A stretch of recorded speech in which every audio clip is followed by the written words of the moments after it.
Hai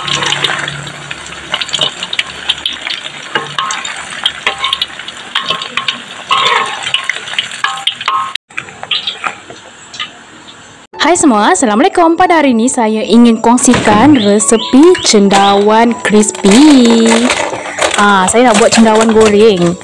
Untuk hari ini saya guna cendawan tiram. Anda boleh menggunakan pelbagai jenis cendawan kesukaan masing-masing. Kalau orang Indonesia panggilnya jamur. Okey, ni pertama sekali saya nak cuci terlebih dahulu saya punya cendawan ni.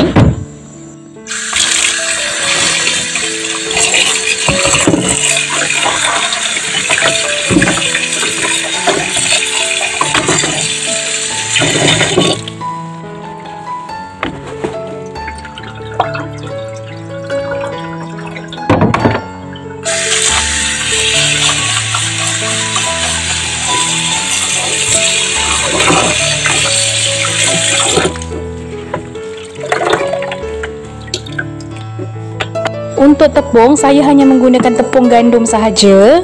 Saya guna lebih kurang 5 ke 6 sudu macam tu. Ni bergantung kepada jumlah kuantiti cendawan yang anda nak goreng lah. Kalau sedikit-sedikit lah, kalau banyak-banyak lah. Oh ya, saya juga tambahkan sedikit serbuk kunyit. Dan jangan lupa untuk letakkan penyedap rasa ataupun MSG. Ni bagi yang guna lah, yang tak guna boleh skip. Lalu garam sesuai selera. Lalu saya juga letakkan sedikit gula. Kemudian kita gaul rata bagi sebati ke semua bahan. Kemudian saya masukkan air sejuk. Kalau boleh guna air sejuk lah, nanti ni lah yang buat crispy tu. Tapi kalau tak ada air sejuk, nak guna air biasa pun boleh je. Gaul rata bagi sebati semua. Pastikan ia tidak terlalu cair dan juga tidak terlalu pekat. Kalau cair sangat nanti tak lekat pula dekat cendawan tu. Dia lebih kurang macam ni. Kemudian kita tuangkan minyak menggoreng dan panaskan minyak. Lalu kita ambil cendawan yang kita dah cuci tadi tu, lalu kita salutkan dengan menggunakan tepung yang kita dah buat tadi tu.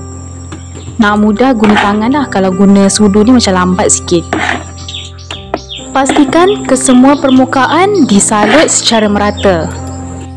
Nah, siapa yang suka makan cendawan goreng? Saya antara salah satu pecinta cendawan goreng.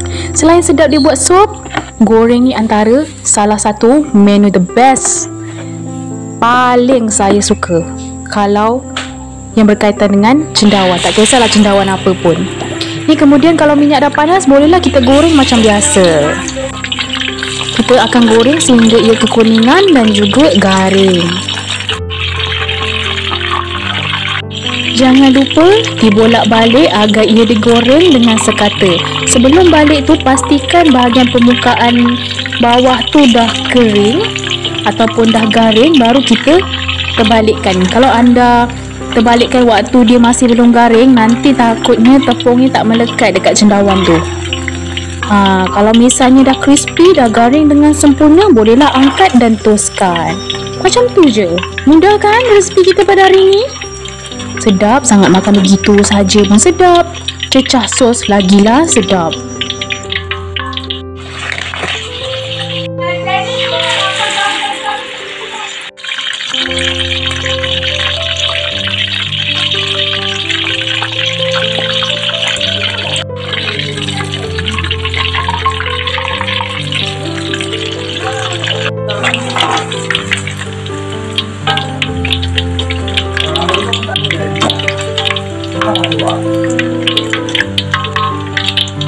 Nah, ini dia cendawan yang telah siap kita goreng. Nanti saya tunjukkan bentuknya. Nah, lebih kurang macam ni. Tersalut secara merata, garing dan sedap sangat. Simple sangat menu kita pada hari ini, sesuai untuk dibuat ngonyel-ngonyel ataupun buat menu petang sambil ditemani secangkir teh. Jangan lupa cuba. Bye-bye.